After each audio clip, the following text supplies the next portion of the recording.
Les sectes. On compterait entre 300 et 500 000 adeptes en France. Combien sont-ils à sortir de cette cage aux barreaux invisibles? Comment vit-on en homme libre après qu'on vous ait promis l'éternité? Mona Vasquez. Elle a passé 11 ans dans une secte. Il lui faudra 10 ans pour s'en libérer. C'est quasiment impossible de sortir d'une secte. On connaît des Jéhovah et des Scientos qui sont à vie dans une secte. C'est très très difficile. Donc je ne me l'explique pas. Chaque fois c'est un petit miracle quand il y en a un qui sort d'une secte. Parce qu'on ne peut pas kidnapper quelqu'un, le kidnapper contre son gré et le faire sortir de la secte. Ça s'est fait aux USA. Aux USA il y avait des raids comme ça, des parents qui se sont mis ensemble et qui allaient kidnapper leurs enfants et les sortir des sectes. Des enfants majeurs. Hein. Ça a été un échec. Ils ont arrêté tout de suite parce qu'au bout de 3 jours, les jeunes retournaient dans les sectes. Parce que c'est pas enlevé physiquement qu'il faut. C'est déprogrammé. Qu'est-ce qui a été le plus dur pour sortir de la secte? L'impression de manque. L'impression de ne pas avoir d'amis, de plus avoir d'amis. Quelque chose de terrible qui doit s'apparenter à une excommunication, à quelque chose de déprimant, de terrible. Et ça, vous l'avez vécu? Je l'ai vécu intensément, donc je l'ai vécu pendant longtemps. Donc je le sais, je l'ai expérimenté dans ma chair, j'allais dire, mais c'est plus dans mon mental, mais je l'ai expérimenté. C'est très difficile à décrire, c'est l'impression de manque, c'est...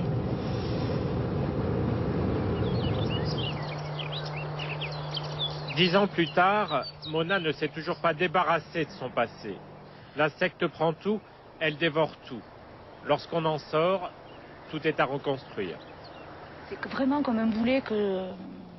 Un boulet, j'ai toujours le boulet. J'ai toujours le... Ça me freine tout le temps, ça m'handicape tout le temps. Il y a vraiment des séquelles.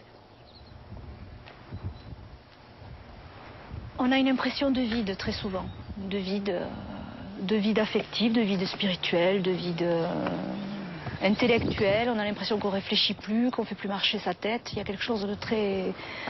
Oh, c'est là qu'on se rend compte, si on réfléchit un petit peu, on se dit, ben oui, on m'a lavé le cerveau.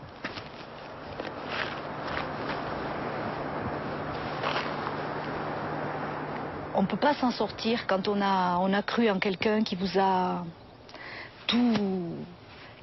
sorti de votre famille, de votre milieu culturel, de votre milieu social. On est comme un petit bébé qui a aucune chance de survivre en dehors de ses parents-là, même si ce sont des bourreaux. Et on le voit, on l'explique très bien, on le comprend. Pour des petits bébés maltraités, des enfants maltraités, et ben c'est pareil pour un adepte. Il a été maltraité, mais il est dénudé, ça fait un effet terrible. Et pour se reconstruire, Mona a écrit dans la douleur. Elle en a sorti un livre, publié par ses soins, pour témoigner. Il s'intitule « Et Satan créa la secte ». Qu'est-ce que ça vous fait quand vous le relisez en l'occurrence? Je le relis pas. Je peux pas. Si je le relisais, j'ai relu comme ça un peu en diagonale, mais je bégaye. Je me remets à bégayer, à être perturbée. Même des années plus tard? Bien sûr, surtout des années plus tard, parce que c'est vraiment de plus en plus loin de moi. De plus en plus distinct et éloigné de moi.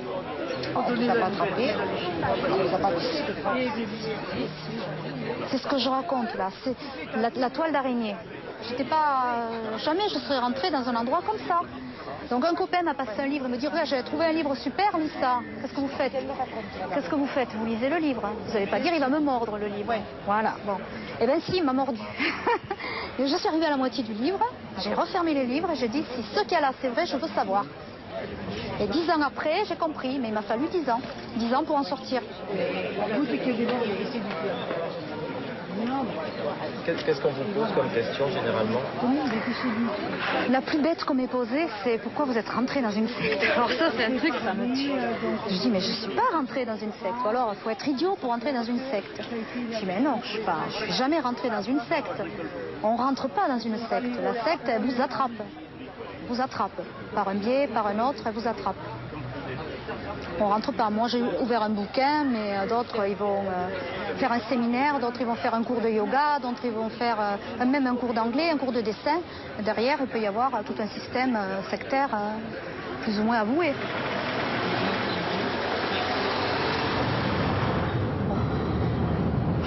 Des fois, c'est lourd le regard des autres. La première chose que je vois dans le regard, c'est, enfin, un coup sur deux, c'est qu'est-ce qu'il faut être naïf pour entrer dans une secte. Et il y a un moment où on dit, mais quand même, vous pouviez sortir, vous pouviez partir, pourquoi vous n'êtes pas parti? Voilà, il y a une incompréhension. On est pris dans une nasse, on ne peut pas sortir, on est dans une prison sans barreaux. Et comment on se sent dans sa tête, hein?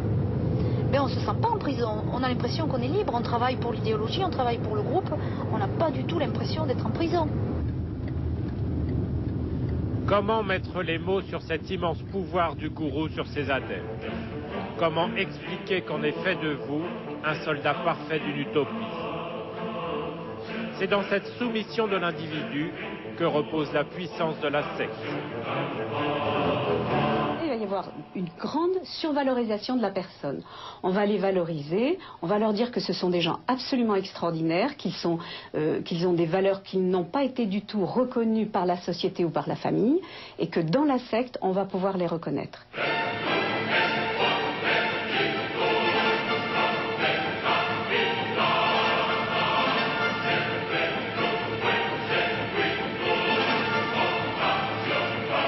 Après, il va y avoir toute une période d'isolement où on va emmener la personne à se couper petit à petit de ce qui était sa vie d'avant, en lui disant mais viens plutôt chez nous, de la couper un peu de sa famille en disant mais tu sais eux ils ont des idées un petit peu différentes, la couper de son boulot, couper de plus en plus pour que la personne ne reste que dans la secte.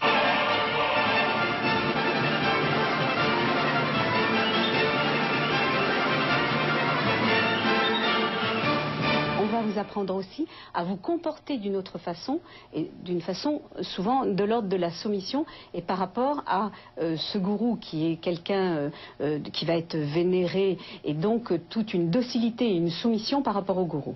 En fait, vous avez compris, on enlève tout ce qu'il y avait avant pour remettre à la place des points de repère, des valeurs qui sont celles du gourou et les fantasmes du gourou. Rennes-le-Château, au lieu du mysticisme. Mona y prépare une conférence. Et pour illustrer l'immense emprise du gourou sur ses adeptes, elle se sert du dessin de l'un de ses enfants, réalisé peu après qu'elle ait quitté la secte.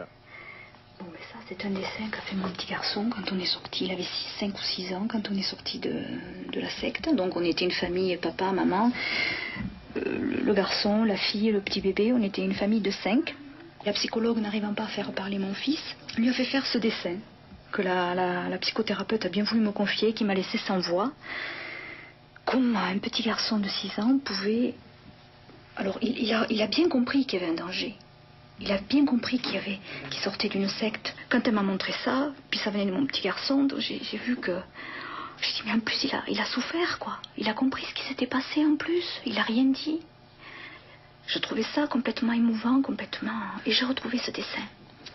Alors je le trouve important dans notre histoire. La salle est quasi vide. Les conférences sur les sectes ne déplacent pas les foules. Mona ne s'en émeut pas. Si j'ai 3 pèlerins, c'est le cas de le dire, je serais contente. C'est même pas ça, je voudrais même pas les détourner de leur festival, je voudrais même pas qu'ils viennent là. Je veux dire, j'espère pour eux qu'ils ont autre chose à faire qu'à venir à une conférence sur les sectes. Ceci dit, même s'il y a une seule personne avec un point d'interrogation sur la tête qui vient et qui exprime toutes ces questions et à laquelle je peux répondre, je serai la plus heureuse, parce qu'effectivement, j'aurais été, si le mec il est là au lieu d'être à un festival, c'est qu'il a un vrai problème avec les sectes. Je crois qu'on arrive là comme si on allait à une conférence sur le sida. Pourquoi on irait à une conférence sur le sida un samedi soir? Si ce n'est qu'on a vraiment un problème, un proche qui est dans ce problème-là. Raconter, expliquer, mettre en garde. Une mission difficile, la plupart des ex-adeptes vivent dans l'ombre et la peur.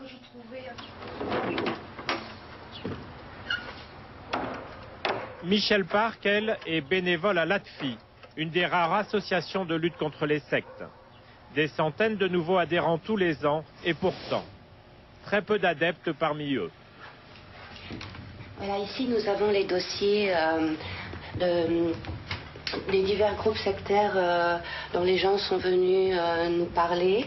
C'est très rare qu'on ait la visite d'anciens adeptes ou d'adeptes qui viennent de sortir. Peut-être c'est après, beaucoup plus tard, qu'ils peuvent venir.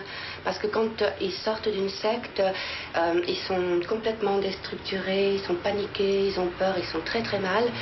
Et ils sont plutôt terrés chez eux à essayer de survivre plutôt que de faire la démarche de venir nous voir.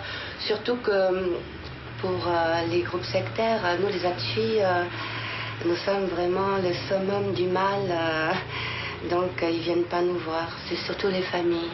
Qu'est-ce que vous leur conseillez aux familles, parce qu'il doit y avoir un désarroi total? En l'occurrence, déjà, je pense qu'il faut surtout pas contrer l'adepte. Il faut toujours garder un lien avec lui, mais ne pas essayer de le sortir de force ou de le convaincre. C'est complètement inutile, ça renforce même son adhésion au groupe. J'ai pleuré. Michel est directement concernée. Elle a connu son compagnon Hugo alors que celui-ci était dans une secte. Depuis 3 ans, elle tente de l'en sortir. Une lutte épuisante, elle enregistre des lettres dictées lors de moments de découragement total. Je me bats contre quelque chose qui est beaucoup plus fort que moi. Et plus ça va, plus je m'en rends compte. Et je me rends compte aussi que le prix à payer est trop cher pour moi. C'est vraiment trop dur. Tu fais un carnage autour de toi. Et moi, je fais partie de ce carnage. Plus le temps passe, plus je me rends compte et je prends conscience de la force de l'emprise et des séquelles. Moi, je pensais que une fois qu'on sortait de secte, c'était fini, on reprenait une vie normale, alors que c'est tout à fait faux. C'est quelqu'un qui n'est pas apaisé, comme si il pouvait arriver n'importe quoi, que le ciel pouvait nous tomber sur la tête, et à lui et à moi. Peut-être parce que, comme il a trahi, entre guillemets, le gourou et la secte, il se sent coupable, donc il a peur de la vengeance, entre guillemets, des entités ou des énergies. La difficulté, ça a été d'être confronté à l'irrationnel, c'est-à-dire avoir quelqu'un en face de soi qui n'a pas du tout les mêmes repères que les miens. Donc comment comment avoir le contact, trouver le contact avec cette personne et un lien, et essayer de l'amener à la réalité. On parle quelquefois du syndrome de l'évadé, de la personne qui est évadée de prison. Hein, et la personne qui est évadée, elle est continuellement sur le qui-vive. Elle a toujours peur des représailles. Elle ne peut pas se poser quelque part. Elle a peur. Elle est obligée de changer de tout. Elle est dans un état d'angoisse, d'anxiété qui fait qu'elle ne peut pas tranquillement vivre quelque part. L'exil psychologique, le vide. Comment revivre dans ces conditions? Nous avons filmé une dizaine d'ex-adeptes. Beaucoup se sont désistés. Témoigner, c'est réveiller trop de démons. Affronter à nouveau la puissance du gourou. Comment est-ce qu'on peut expliquer un monde irrationnel et virtuel? Comment est-ce qu'on peut expliquer que quelqu'un soit sous emprise? C'est comme si l'adepte avait été envahi par un greffon ou par un programme informatique, et ce programme prend le contrôle de la personne et le pilote de l'intérieur. L'adepte qui avait investi Hugo voulait vraiment reprendre le contrôle et m'éliminer, parce que moi j'étais dangereuse pour la secte, puisque j'étais quelqu'un de l'extérieur qui lui volait un adepte, quoi. Donc c'est en ça que je dis que ce qui se passe à l'intérieur d'une victime de secte, c'est une lutte à mort entre l'adepte qui défend la doctrine et l'individu qui, lui, essaye de survivre. Même si on pense qu'un adepte est complètement endoctriné, que c'est un robot, que de l'extérieur on a l'impression qu'il ne ressent plus rien, c'est faux. Il reste toujours au fond de l'individu une petite flamme, peut-être ce qu'on appelle le fort moi intérieur ou l'âme, on peut l'appeler comme on veut, ce qui fait l'essence d'un individu qui essaye quand même de se défendre. Et c'est vrai que de l'extérieur, c'est terrible de voir une telle souffrance chez un individu. Et c'est d'autant plus terrible que l'individu ne se rend pas compte de ce qui lui arrive. Par exemple, une balade comme ça, un adepte ne va pas l'apprécier. Donc moi, avec Hugo, je l'amenais souvent dans des endroits comme ça pour qu'il reprenne contact avec le soleil, la mer, et surtout, avec ce qu'il ressentait. Tonins, village de la région bordelaise. Patrick Toutain fut pendant 7 ans membre d'une secte influente.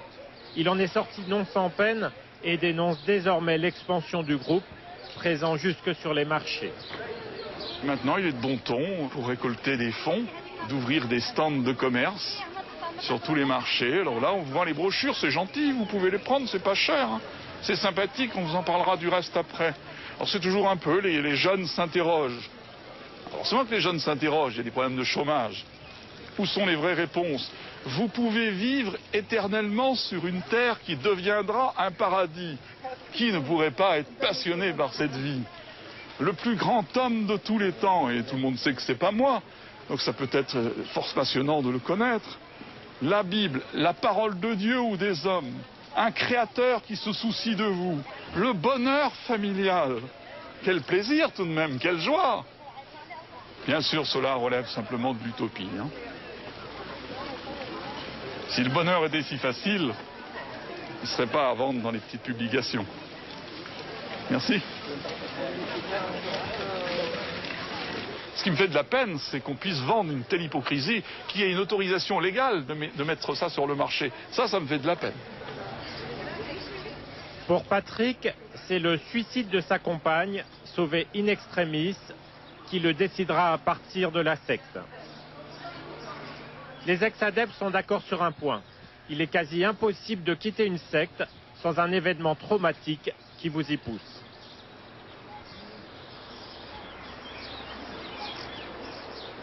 Il y a l'élément déclencheur, personnel, qui va vous décider. Non pas que c'est lui qui va tout vous résumer dans une journée, mais c'est lui qui va vraiment vous décider, vous motiver à en partir. Ce fut, je vous l'ai dit, dans mon cas, le suicide d'une personne qui accompagnait ma vie. Ça laisse réfléchir et ça aide à prendre des décisions très rapidement. Est-ce que vous pensez que cette personne, effectivement, s'est suicidée à cause de la secte? C'était des conflits religieux dans le couple. Et moi, je voulais absolument la quitter, la secte. Et elle en tombait dans un état pitoyable et lamentable jour après jour.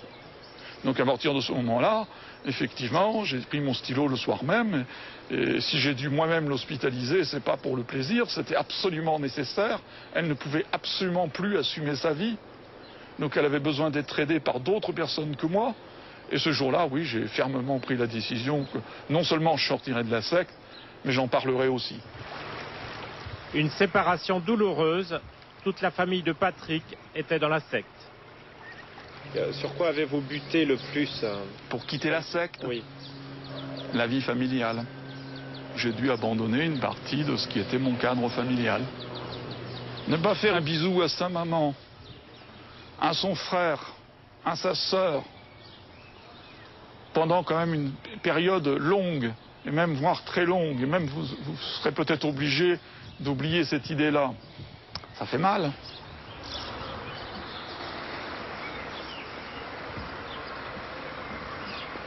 Est-ce qu'on a beaucoup de ressentiment vis-à-vis de la secte en disant on a perdu des années? Oui, bien sûr. Mais ça dépend ce qu'on entend par ressentiment. Il faut tout de même savoir qu'avec des années, vous aviez dans la secte des gens qui ont quand même de la valeur. C'est bien dommage d'ailleurs qu'ils se trouvent là. Et vous allez trouver des gens qui étaient de véritables amis. C'est-à-dire que, comme une autre amitié dans n'importe quelle autre association, vous devez brusquement rompre avec eux. Donc cela peut être difficile. Et puis effectivement, d'avoir laissé un petit peu d'argent dans la boîte à offrandes, la piécette de la veuve, jour après jour, année après par année, oui, on a du ressentiment. Du ressentiment, mais aussi de la peur. Au désert psychologique et affectif s'ajoute la crainte des représailles. Patrick a été menacé à plusieurs reprises. En fait, quitter une secte, la secte l'autorise, que ce soit les témoins de Jéhovah, la scientologie, l'Alliance universelle. Vous pouvez les quitter, ils vous le disent. Mais vous ne pouvez pas parler d'eux en mal. Autrement, là, ce n'est plus simplement la mort symbolique, mais vous encourez le châtiment ultime, le châtiment éternel de la mort. C'est rien, bien entendu, c'est une plaisanterie. Mais cette plaisanterie suffit pour constituer une clé symbolique qui fera douter bon nombre d'adeptes pour en parler. Mais vous voulez dire quoi par là, que vous êtes menacé de mort? Mais la mort présentée, la menace de mort présentée la plupart du temps en sortie de secte est une clé symbolique. C'est une mort symbolique. Maintenant, dire qu'il n'y a pas des pressions physiques, dire qu'il n'y a pas eu de gens disparus, dire qu'il n'y a pas de menace de mort, improuvable mais certaine sur le plan physique, bien sûr que si. Une nouvelle affaire qui s'est heureusement terminée, mettant face à face un couple, disons, trop crédule et l'une de ces nombreuses églises parallèles. 1989. Mona faisait grève de la faim pour récupérer 70 000 € soutirés par la secte. À l'époque, elle avait emprunté tant d'argent que les banques vont alerter la police. Je n'ai pas réalisé que j'étais comme une marionnette et après j'étais tellement innocente que j'ai fini par éveiller des soupçons au niveau des banquiers. Je me suis retrouvée, j'ai fait 3 jours de garde à vue, je me suis retrouvée devant un juge d'instruction.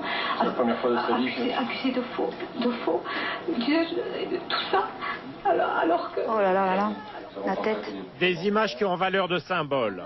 C'est en raison de ces emprunts répétés que Mona va sortir de la secte. En effet, la juge va lui interdire tout contact avec celle-ci, sous peine de prison. Ce fut l'élément déclencheur, celui qui lui permit de s'échapper. Des souvenirs comme ça, on n'a pas vraiment envie de se les remettre, quoi, de se les repasser. Donc là, je me dis, mon Dieu, j'ai pu être dans cet état-là. Ça me suffoque un petit peu, quoi. Ça me laisse un peu sans voix. Parce que vous avez été ruiné aussi. Ruiné aussi, bien entendu. Eux, c'est leur but de nous ruiner. Enfin, le but, c'est de s'enrichir. Donc, si nous, on est ruinés, bon, mais c'est pas... C'est logique, quoi. Je leur en veux sur le mensonge de départ. Sur le départ. C'est-à-dire de faire croire que le bonheur s'achète. Que le bonheur est dépendant d'eux. Que les autres, de toute façon, ils sont voués à l'échec et au malheur. Là, je suis la preuve vivante que le bonheur, il peut largement être en dehors de ce groupe-là. Mona mettra des années à atteindre ce bonheur. Elle s'en est sortie grâce à sa passion, la peinture.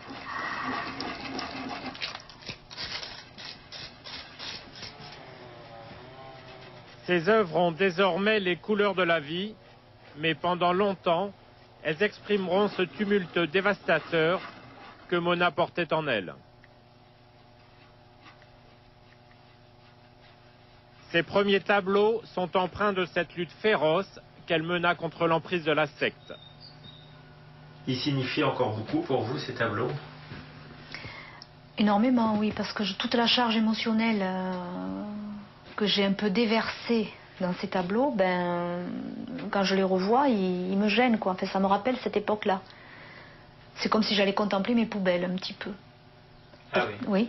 Alors que bon, le résultat de l'extérieur, il peut paraître, j'imagine, esthétique. Je me mets à la place de mes amis, de mes fans qui disent « Oh, c'est super ce que tu as fait ». C'est curieux, mais pour moi, c'est quelque part, c'est une poubelle. C'est bizarre, hein. J'avais perdu ma part de poésie quand j'ai fait ces tableaux. Toute mon agressivité est sortie là. Je vous explique, par exemple, ça, c'était fait avec les doigts, comme ça. C'était griffé. Je griffais le bois. Il n'y avait aucun pinceau, là. Tout a été fait au doigt, avec ma chair. Et tout le noir de ma vie est ressorti à ce moment-là. Celui-là, bon, il était un petit peu plus optimiste. Celui-là, il était carrément fait à la lame de rasoir. J'étais avec des lames de rasoir. Celui-là aussi, ça, c'est des coups de couteau, des matériaux durs, des matériaux en acier. Ça, c'est fait avec des lames de rasoir. Alors là, c'est une autre période. On va dire après la période noire à la période rose. Alors là, je pense que ça a à voir avec la reconquête de ma féminité. Parce que c'est vrai que quand on est dans une secte, on n'est ni homme ni femme, on est robot. On perd sa féminité, on perd sa sensualité, on perd sa poésie de femme, on se maquille jamais, on n'est jamais de bijoux, jamais de parfums. C'était interdit les parfums. Est-ce que vous avez l'impression qu'on vous a complètement amputé de votre personnalité? Bien sûr. Artistique, créative, féminine, donc d'autant plus créative dans tous les sens du terme, bien entendu. Et un peu intuitive aussi, l'intuition. L'intuition, on ne le travaille pas du tout, puisqu'on est robotisé. On a des disquettes qui nous disent ce qu'on doit dire, ce qu'on doit faire. Des gens qui sont arrivés à nous épuiser autant, à nous prendre autant d'argent, autant d'énergie, autant de vie, on ne peut pas expliquer, on ne peut pas... On ne peut pas... Vous n'arrivez pas à mettre les mots là-dessus? Non, j'y arrive pas. Vous n'arrivez pas à expliquer? Non. Comment ça se fait qu'ils étaient aussi puissants dans votre esprit? Comment ça se fait? Ben, justement, ça me pose un vrai problème. Ça me pose un vrai problème. Et vous n'arrivez pas à décrypter, à donner une image à ce pouvoir qu'ils avaient sur vous? Non. Non, j'y arrive pas, franchement, j'y arrive pas.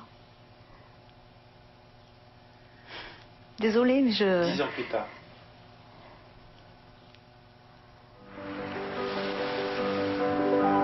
Quitter la secte, c'est faire face à l'incompréhension tant il est difficile d'expliquer le lavage de cerveau.